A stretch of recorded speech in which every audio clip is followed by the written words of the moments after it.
Again, introduction. Sherby Thomas and Antero Graham will be your presenters for this presentation. The focus of our research is on the growth mindset. And Sherby, you want to tell them about what is the growth mindset? Sure, glad to. Okay, growth mindset is based on the research of Carol Dweck. And what she describes as growth mindset is a growth mindset is one in which a person believes that his or her intelligence is malleable or that it can change or that it can grow. And what that looks like with a student is a student with a growth mindset, they tend to embrace challenges, they persist in the face of obstacles, they see effort as a study of strategies and a way to learn. They have perseverance and good old fashioned grit. Um, Converse to a growth mindset is a fixed mindset, though, and that is one in which a person believes that their intelligence is fixed, that it cannot be changed. Students with a fixed mindset, they like to just look smart instead of just being smart. They prefer to succeed at easy tasks. They quit when obstacles arise. They see if they have to put forth more effort, that they feel that that means that they have low ability or they're not as smart as they should be if they have to work harder at something. And a lot of times, a student with a fixed mindset is threatened by the success of others. Awesome, awesome. And again, I think we both find this in our school environments. You over in Henry County and me over here in Rockdale.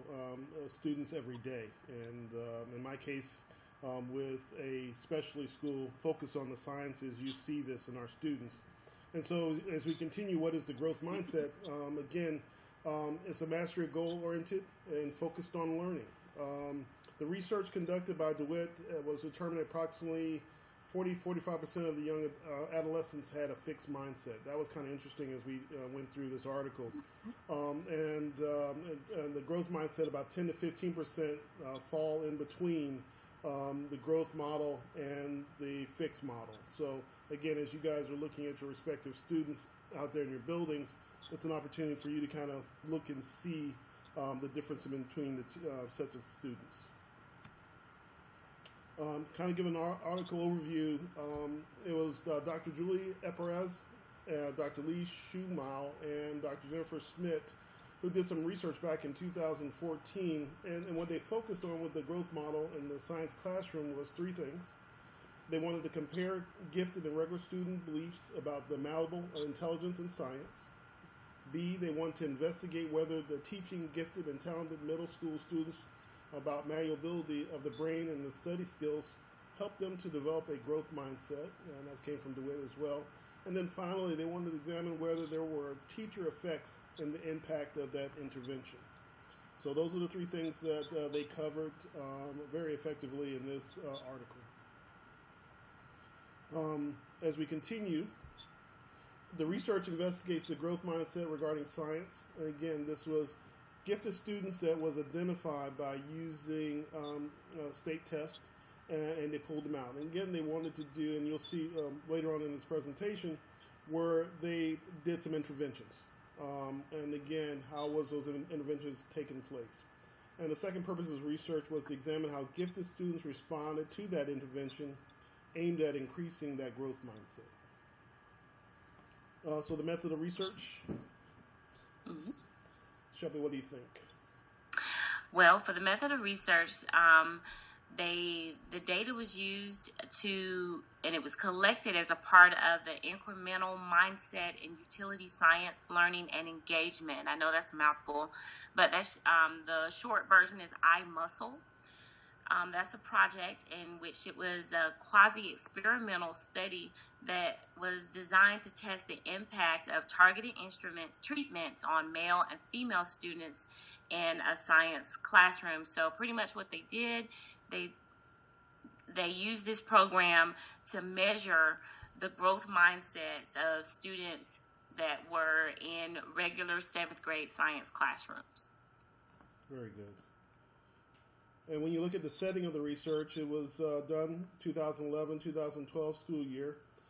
Students from all seventh grade classes in two different middle schools within the district was used as a group. They went on and had a control group and then a focus group in which they worked with. As we looked at participants, there was 380 seventh grade students. The sample was very unique. It had the sample of, it was 45% male, 55% female. It gave the sample, which you guys can see, of their nationalities. 61% of the students were eligible for free and reduced lunch. And then 80 students of the sample of that 380 had been identified as gifted and talented by their respective school districts based on some standardized scores. So again, as you go through this article with us, what you'll find is that some similarities within any building that you guys are operating is, does an intervention work?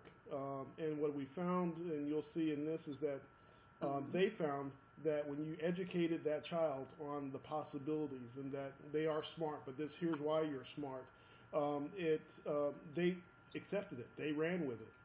And so you'll see some changes as we kind of continue through.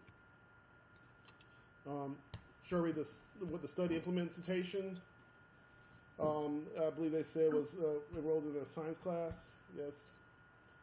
Yes, they were enrolled in science classes, but the gifted students were enrolled in regular science classes, but they received some pull-out services for gifted.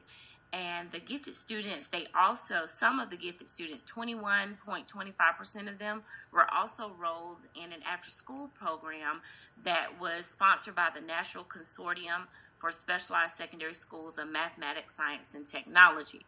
So about a third of the gifted students received extra education or extra services in the specific areas of math and science. And then I guess we'll go ahead and do analysis. Please.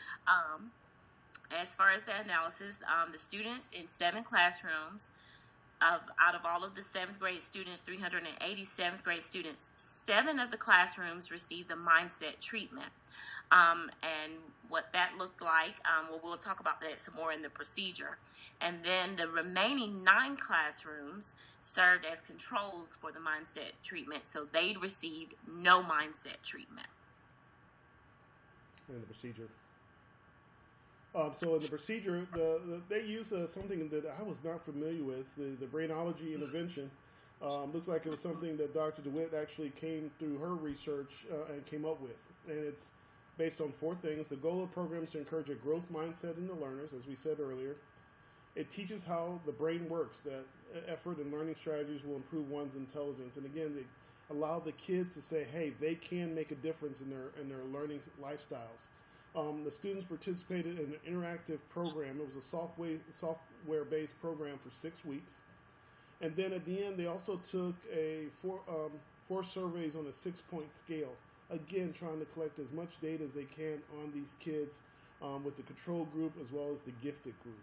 And so again, I believe a very thorough set of procedures in which they were trying to target those gifted kids to see if they made a difference. As we look at the results. Exactly. Well, the research was conducted and to determine the comparison of a growth mindset model between gifted and regular education students. And yes, we already stated that. Prior to the intervention, a comparison of the beliefs of intelligence, malleability of gifted and talented students and regular education students showed that the gifted students were more likely to believe that intelligence in science is malleable. So pretty much what all of that meant is they gave a survey, and based on the answers to the survey, when they compared the gifted students' answers to the regular education students' answers, the more of the gifted students believed that, yes, that their intelligence in the area of science could be changed, it could grow. So they kind of had, before even the mindset treatment or the mindset intervention, they kind of already were predisposed to the fact that, yes, my intelligence in the area of science could be changed.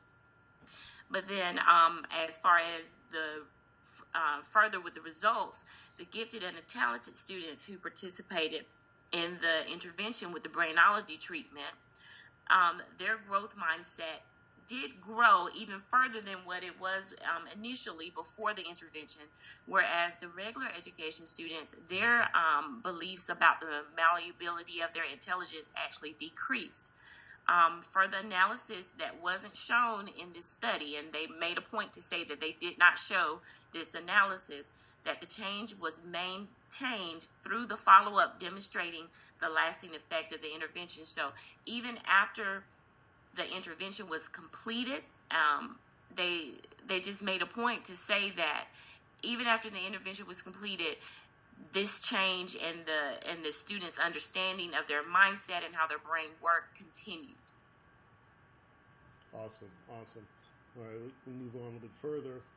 And so some of the discussions that was made from this is that the growth mindset students with a growth mindset are more likely to seek out opportunities to learn. They extended beyond the assigned requirements. So as you look in your respective buildings, look for some of these traits. Pursuing learning opportunities for both in and out of the classroom. Embracing and persisting in the face of challenge. And utilize both feedback and study strategies to improve. Again, the growth kids really wanted to, and they were excited by this research of the possibilities. And then when you looked at the fixed mindset, again, they adopted that maladaptive, counterproductive educational pattern that says, I've always been told I was smart, I'm smart, and they went from there. As we continue, the conclusion of this is the research showed that gifted and talented students changed the view on their intelligence as they were taught. And so key in our respective buildings is finding those fantastic teachers, those exciting teachers that will really stimulate the growth of our kids intellectually. Okay. Yeah.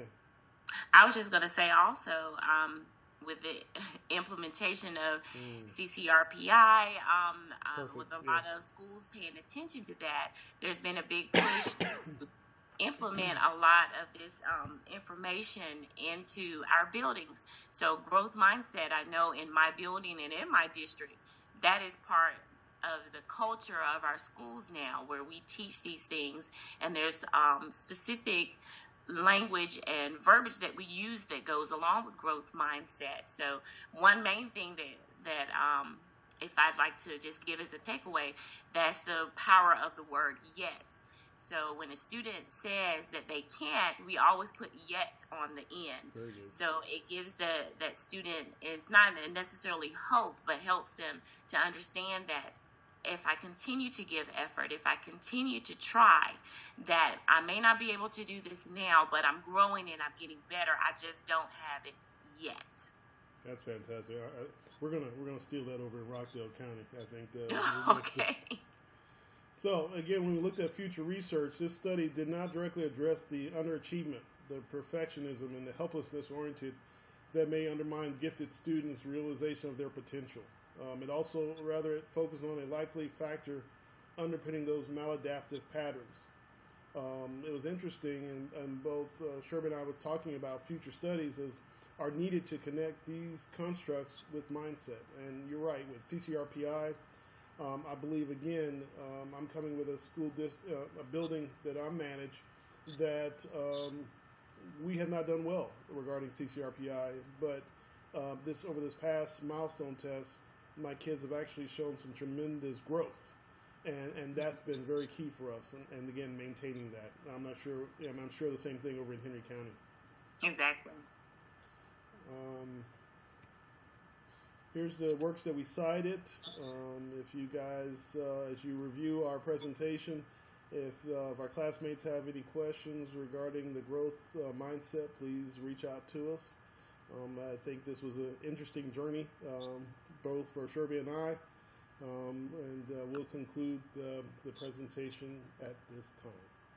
Thank you.